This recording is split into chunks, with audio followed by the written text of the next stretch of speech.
주시기를 주의 이름으로 축원을 드립니다. 참 피 흘리신 예수의 사랑 안에서 주님의 십자가 따라 생명을 바치겠느냐. 복음의 불길이 오른다. 다 같이 일어나거라. 영광의 주님의 나라 다 같이 참여하여라. 참 들려오는 구원의 큰 종소리. 복음을 전파하려면 희생을 각오하느냐. 구원은 성도들의 것 진리로 거두리로라. 우리는 천국에 가서 영생의 꽃이 되리라. 아멘. 우리 한 사람 한 사람 다 천국의 영생의 꽃이 되어 살아가는 줄 믿습니다. 아멘. 사도행전에 보면은 핵심 키워드가 성령입니다. 오직 성령이 너에게 임하시면 너희가 권능을 받고 예루살렘과 온 유대와 사마리아와 땅끝까지 이르러 내 증인이 되리라. 그것이 제 사도행전의 키워드예요.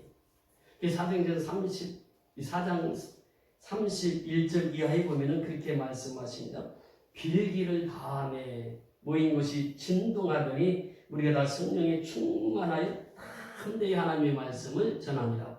그러니까 성령이 충만하면 담대히 하나님의 말씀을 전해요. 그 말씀에 있으면 무엇입니까? 예수의 피입니다. 그래서 이 성령이 충만한 자들이 예수의 피를 담대히 증거하더라. 그러면서 이 32절 이하에 보면 믿는 우리가 한 마음과 한 뜻이 되어 모든 물건을 서로 통용하고 자기 재물을 조금이라도 자기의 것이라 하는 이가 하나도 없더라. 사도들이 큰 권능으로 주 예수 부활을 증언하니 우리가 큰 은혜를 받아 그 중에 가난한 사람이 없으니 이는 밭과 집 있는 자는 팔아 그 판 것의 값을 가져다가 사도들의 발 앞에 두매 그들이 각 사람의 필요를 따라 나눠주리라. 이것이 초대교회의 현상이었습니다. 그러면서 지난주에 그 말씀을 본 36절 37절에 보면 그울에서 난 레위족 사람이 있으니 이름은 요셉이라 사도라 일컬어 바나바라 번역하면 위로의 아들이라 하니 그가 같이 있음에 팔아 그 값을 가지고 사도들의 발 앞에 두니라. 그래서 이 요셉이라고 하는 본명이 있었는데 그 바나바라고 하는 이름을 사도들이 칭해줬죠. 그래서 이 바나바를 통해서 초대교회 성령의 충만한 역사가 계속 이어집니다.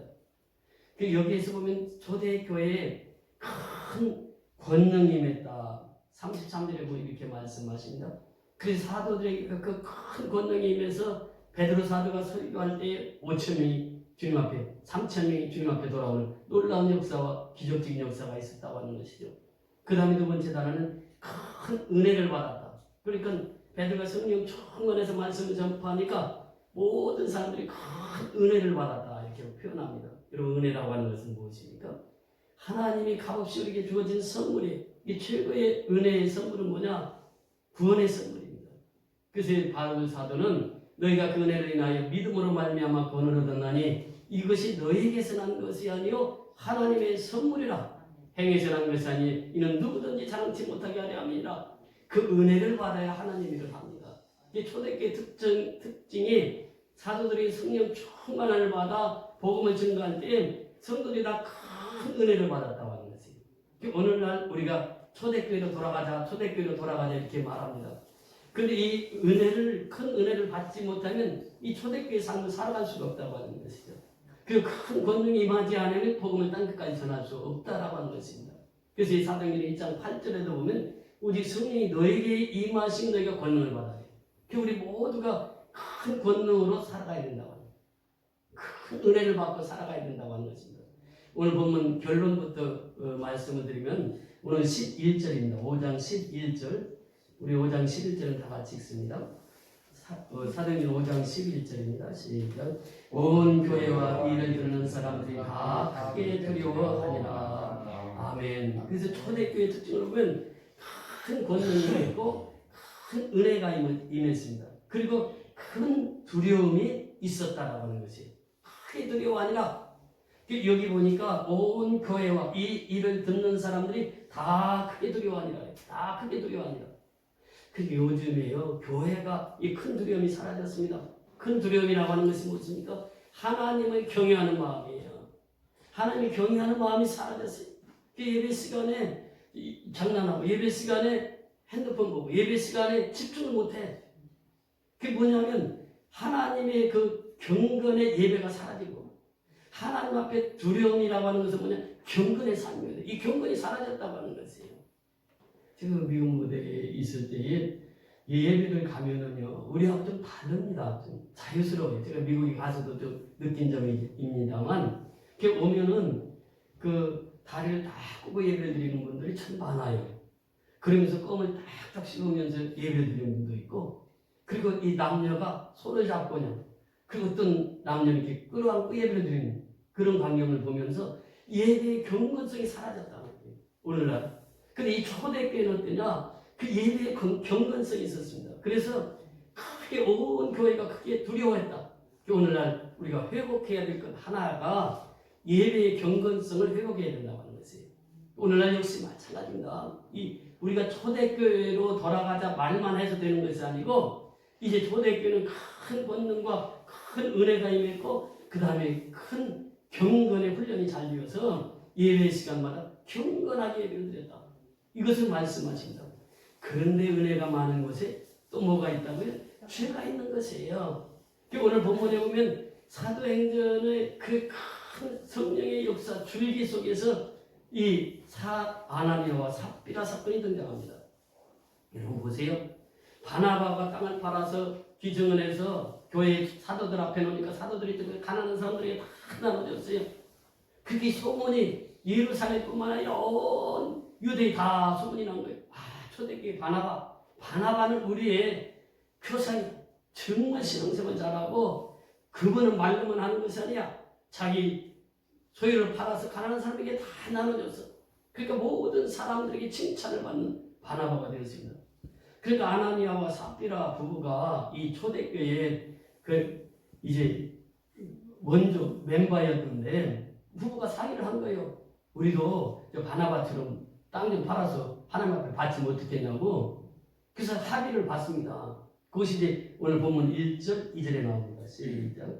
아나니아라는 사람이 그의 아내 삽비라와 더불어 소유를 팔아 그 앞에서 얼마를 감춤해 그 아내도 알더라. 얼마만 가져다가 사도들의 발 앞에 두니.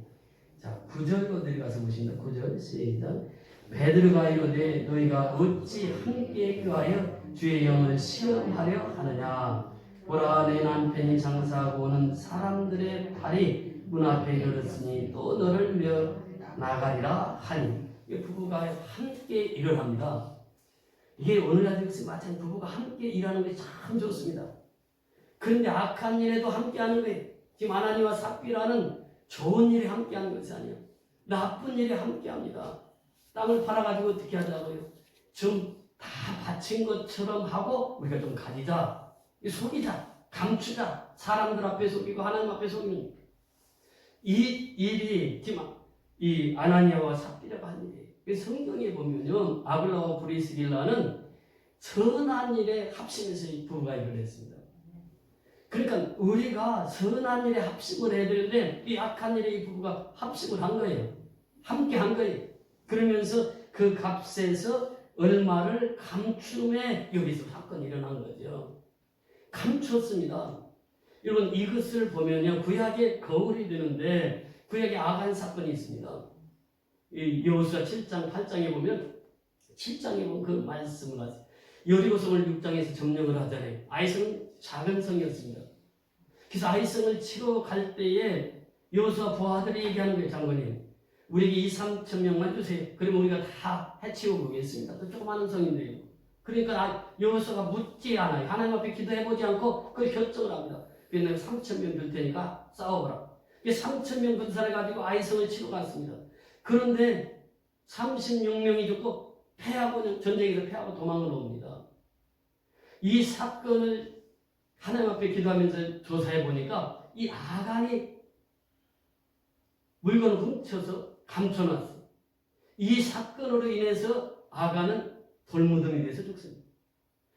이것이 바로 아나니와 삽비라를 예표한 아간의 사건을 통해서 오늘 아간과 또 이 아나니와 삽비라 사건을 이렇게 연계해서 생각해 보면은 물건을 감추었다가 그 어려움을 당하는 그들을 보게 됩니다.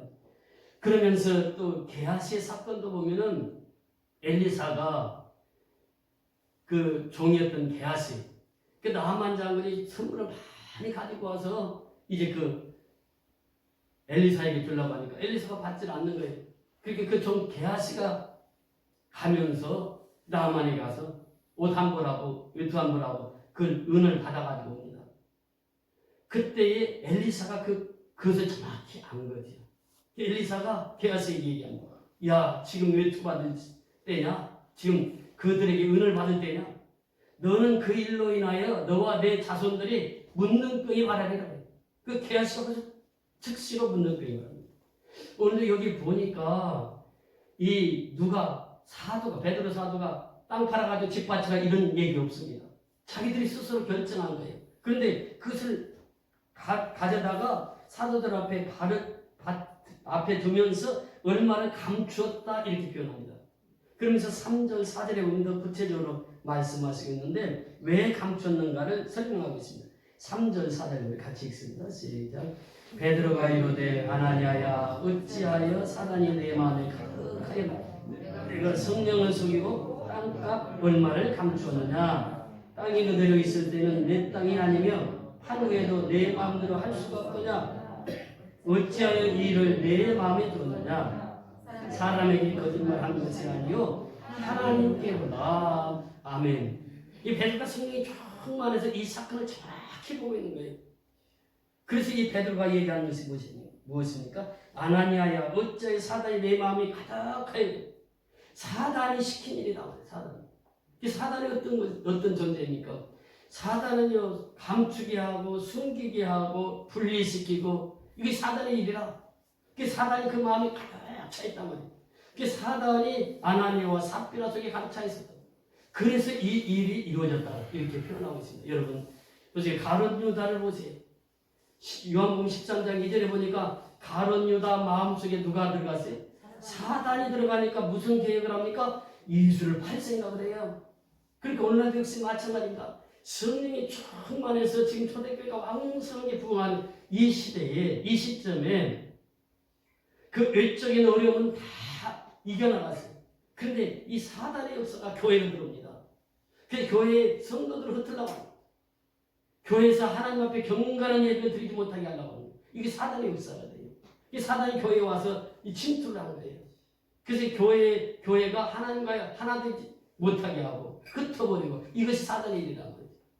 그러면서 또 내적으로 이렇게 은밀하게 파고들어오는 게 사단의 역사입니다. 외적으로 어려움을 오면은 외적인 것은 막아내기가 쉽습니다. 그런데 이 내적으로 사단의 역사가 오면 이게 막아내기가 힘들다고 하는 것이에요. 지금 오늘 이 아나니아와 삽비라는 교회를 물란케 했을 뿐만 아니라 내적으로 이 사단이 침투해서 지금 이 아나니아와 삽비라를 조종하고 있더라. 이것을 누가 보고 있느냐? 사도 베드로가, 성령이 충만한 사도 베드로가 그 사건을 보고 정확히 그를 집어내는 거예요. 그러면서 사단이 내 마음에 가득하여 내가 성령을 속이고 땅값 얼마나 감췄느냐. 이 정확히 합니다. 성령을 속이고 왜 땅값을 감췄느냐. 가장 큰 죄가 무엇입니까? 어떤 사람은 베드로가 이 하나님과 삽비를 죽였다. 하나님이 죽였다. 그게 아니야. 사단이 그 속에 들어가서 사단이 죽여요. 사단은 사망으로 우리를 이끌어갑니다. 그 사단은 죄를 짓게 하고 죄의 삭은 사망으로 이끌어가는 거예요. 여기서 그 말씀을 할 수 있습니다. 그러면서 땅이 그대로 있을 때는 내 땅이 아니면 판 후에도 내 마음대로 할 수가 없더냐. 어찌하여 이 일을 내 마음에 두느냐. 어찌하여 이 일을 내 마음에 두느냐. 땅값 얼마를 감추자고 하는 그 마음을 내 마음에 두었느냐. 여러분 예레미야를 통해서 인간의 마음이 그렇게 표현합니다. 인간의 마음은 심히 부패되었다. 사람의 마음처럼 부패된 것이 없다. 왜? 사단이 역사가 하면은 사단의 마음처럼 부패된 것이다. 우리 시골에서 돼지의 밥을 줄 때에 이제 구정물이 있습니다. 구정물에 보면 위에는 맑게요. 근데 구정물을 줄 때는 항상 어머니가 얘기를 합니다. 지게 잡대로 구정물을 휘휘 쳐서라. 휘휘 쳐서 뭐 어떻게 됩니까? 거기 안에 있던 콩나물 대가리, 생선 쪼쪼가리 이게 다 위로 올라와요. 그럼 그때의 구유통에다 돼지 밥을 줍니다. 이 구정물과 같은 것이 인간의 마음이에요. 인간의 마음은 평소에 잘 몰라요. 근데 어려움을 당하고 힘든 일을 당하면 그 본성이 드러납니다. 그래서 인간의 마음은 심히 부패되었어요. 이것을 우리에게 말씀하십니다. 그러니까 사단이 우리를 지배하고 있는 한 우리의 마음은 그렇게 심히 부패되는 것이에요. 그래서 이 성령의 충만함을 받으라고 하는 것이에요. 그래야만 영적인 세계를 보고 그 사건을 정확히 진단한다고 하는 보세요. 그러면서 3절, 4절을 통해서 우리에게 신학적으로 또 한 가지 깨달을 수 있는 것이 있는데 3절에 보면 사단이 내 마음에 가득하여 내가 누구를 속이고 성령을 속이고 그 다음에 4절 후반절에 보면 사람에게 거짓말하는 것이 아니요 누구에게 한 것이라 하나님께 한 것이라. 그럼 성령과 하나님 다릅니까? 똑같아요. 그래서 여기 성령 하나님이 나옵니다. 이것을 이제 조직신학에서 이게 이제 이 내용을 보니까 성령이 하나님이다. 그래서 성령이 하나님이 존재하신다 이렇게 표현합니다. 시스테매틱 테올로지라고 이 조직신학에서 이 성령이 하나님을 이렇게 설명을 합니다. 여기서 보면은 성령과 하나님은 동일한 분이죠. 이 성령이 하나님의 역사하시는 거예요. 성령이 하나님을 속였단 말이에요. 이것이 죄 중에 가장 큰 죄다. 이것이 바로 성령의 회방죄는 다른 죄는 다 사함을 받아도 성령의 회방죄는 사함을 받을 수가 없는 것이에요. 그래서 성령을 속이고 감췄단 말이죠. 그래서 이 일은 사람에게 하는 것이 아니요 하나님께 속인 것이다. 이렇게 결론을 냈습니다. 그리고 나서 결과가 어떻게 됩니까? 5절 6절 같이 보십니다. 시작. 아나니아가 이 말을 듣고 엎드려져 혼이 떠나니 이 일을 듣는 사람이 다 크게 두려워하더라. 젊은 사람들이 일어나 시신을 싸서 메고 나가 장사하니라. 아나니아가 그 말을 듣고 엎드려서 혼이 떠났다는 것은 뭐예요? 죽었다는 말입니다. 그러니까 헌금을 드렸는데 죽었어요. 얼마나 억울하겠어요. 그런데 이 헌금 문제보다도 여기서 핵심은 뭐냐? 성령을 속인 죄란 말이에요. 성령을 속인 죄. 오늘도 역시 마찬가지입니다. 성령은 우리 속을 다 알고 있습니다. 우리의 모든 밑바닥을 다 알고 계시는 분은 성령 하나님이세요. 시편 139편에 보면 이렇게 말씀하십니다. 시인을 통해서 우리에게 말씀하시기를 여호와의 주께서 나를 살펴보셨으므로 나를 아시나이다. 주께서 내가 앉고 일어섬을 아시고 멀리서도 나의 생각을 밝게 하시오니 나의 모든 일과 내가 눕는 것을 살펴보셨으므로 나의 모든 행위를 익히 하시오니 여호와여 내 혀의 말을 알지 못하시는 것이 하나도 없으시니이다. 주께서 내 앞뒤를 둘러싸고 내게 안수하셨나이다. 이 지식이 내게 너무 기이하니 높아서 내가 능히 비치지 못하나이다. 내가 주의 영을 떠나 어디로 가며 주의 앞에서 어디로 피하리까? 주의 영을 떠나 어디로 피하리까? 그러니까 하나님의 영을 떠나서는 아무 데도 숨을 곳이 없더라. 우리 하나님 어떤 분이냐? 나의 앉고 일어섬을 아신 하나님, 내가 생각하고 있는 모든 것을 알고 계신 하나님, 그러니까 내 생각을 통촉하시는. 그러니까 마귀가 역사하면요 그 마음을 침투하고 그 다음에 생각을 침투합니다. 그래서 마음과 생각을 사로잡아요 마귀가. 그래서 가룟 유다가 예수를 팔게 된 것이에요.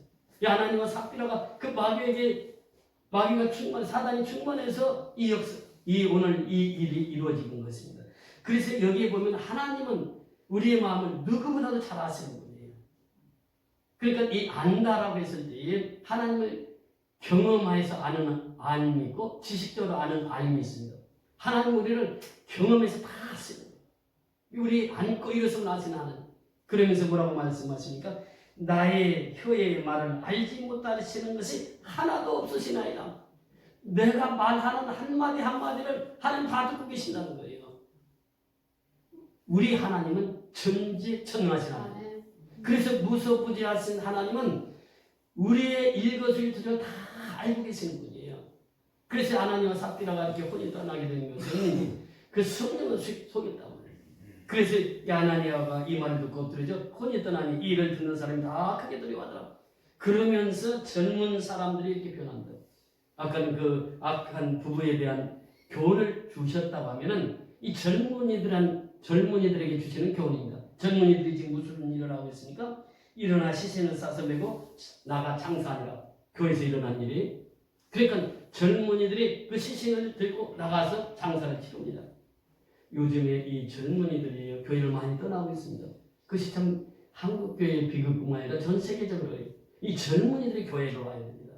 젊은이들이 교회 와서 교회에서 봉사해야 돼. 지금 이것을 말하고 있거든요. 젊은이들 항상 있었어요, 교회에. 우리 강례성 올릴 때 이 젊은이들 힘이 있으니까 올린잖아요. 그러니까 이 젊은이들 항상 교회에서 봉사하고 이것을 지금 우리에게 보여주고 있는 현상입니다. 자, 7절부터 10절까지 우리 같이 보십니다. 7절부터 10절까지 시작.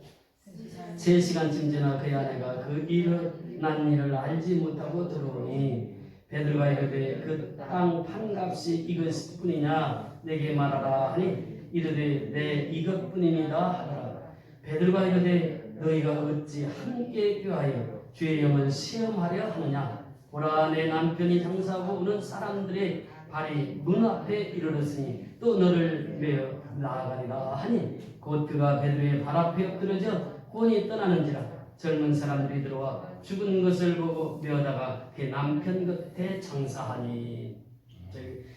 7절부터 10절까지 그 말씀에 보면 베드로가 또 그 삽비라가 들어오니까 삽비라는 게 묻습니다. 이 삽비라라고 하는 이름 자체가 참 아름다운 이런 뜻입니다. 또 아나니아라고 하는 것은 하나님은 은총이십니다. 이런 뜻이. 그러니까 이름값이 이름이 참 좋은 이름들이 아나니아나 삽비라. 그런데 그 행함은 그렇지 않았습니다. 그래서 베드로가 이르되 그 땅 판 것이 이것이 이것뿐이냐 내게 말하라 하니 이르되 예 이것뿐입니다. 그러니까 아나니아와 삽비라는 벌써 다 말을 맞춘 거죠. 그렇게 대답하자마자 베드로가 얘기합니다. 9절에 보니까 베드로가 이르되 너희가 어찌하여 함께 꾀하여 누구의 영을 시험하려 하느냐? 성령 주의 영을 시험하려 하느냐. 이 두 번째 여기 또 말씀하십니다. 성령을 속이고 성령을 시험했던 거예요. 이 죄 때문에 이들이 이제 3시간 간격으로 죽습니다. 자, 이 사건을 통해서 우리에게 주시는 교훈의 메시지가 무엇입니까? 그것은 바로 일벌백계라고 하는 얘기가 있잖아요. 한 사람을 벌함으로 말미암아 100사람을 경계한다는 것이에요. 그러니까 아간의 사건을 통해서 오늘 아나니아와 삽비라 사건을 통해서 하나님을 속이고 성령을 속이게 되면 이러한 일이 이루어진다는 거예요.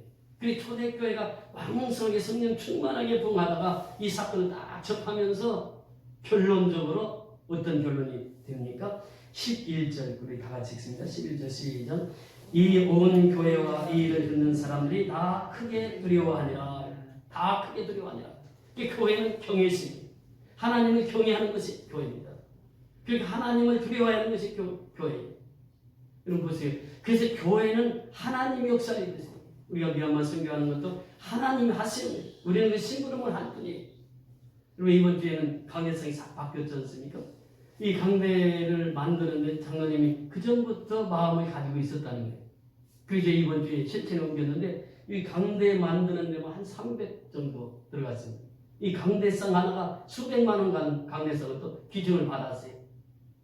정말 이 하나님 전에서 말씀이 선포되어지는 이 곳을 하나님 앞에 이 바나바처럼 늘 마음을 교회에 두고 어떻게 하면 교회를 더 아름답게 어떻게 하면 교회를 통해서 하나님 앞에 영광을 돌릴 수 있을까? 이것이 장로님 생각 속에 있었던 것이 실천적으로 옮겨졌던 것이 이번 한 주간입니다. 여러분 이 교회라고 하는 것은 하나님의 경외심이 잃어버리는 순간 우리는 유괴 사람으로 살아가게 되는 것입니다. 아나니아와 삽비라와 같은 그런 인생으로 살아갈 수밖에 없다고 하는 것이에요. 그래서 우리는 항상 이 말씀 단에서 나오는 그 말씀을 붙들고 한 주간도 우리가 승리하는 삶을 살아야 됩니다. 그러면서 우리가 초대교회에 있었던 큰 권능과 그 권능은 모든 성도들이 다 받아야 돼요. 그 큰 권능을 받고 그 다음에 큰 은혜를 받아야 돼요. 이 교회는 은혜의 장소가 교회입니다. 교회는 은혜를 받아야 돼요. 말씀의 은혜를 받지 못하면 내 뜻대로 내 생각대로 살아가는 것이에요. 그 큰 은혜를 받아요. 이 초대교회 삶입니다. 그리고 세 번째는 큰 두려움, 큰 경외가 있었단 말이죠. 우리는 항상 시편 기자를 통해서 말씀하시듯이 우리의 생각과 우리의 마음은 누가 제일 잘 아신다고요? 하나님, 성령 하나님께서 우리의 마음과 우리의 생각을 너무나도 잘 아세요. 그래서 우리가 하나님 앞에 충성하고 헌신하는 것은 바로 그 하나님이 나를 너무 잘 아시고 나의 모든 것을 아시고 그렇기 때문에 우리는 성령 충만함을 받아서 땅 끝까지 이 복음을 전파하는 일에 최선을 다해야 될 줄 믿습니다. 이것이 바로 오늘 본문을 통해서 우리에게 주시고자 하는 메시지예요.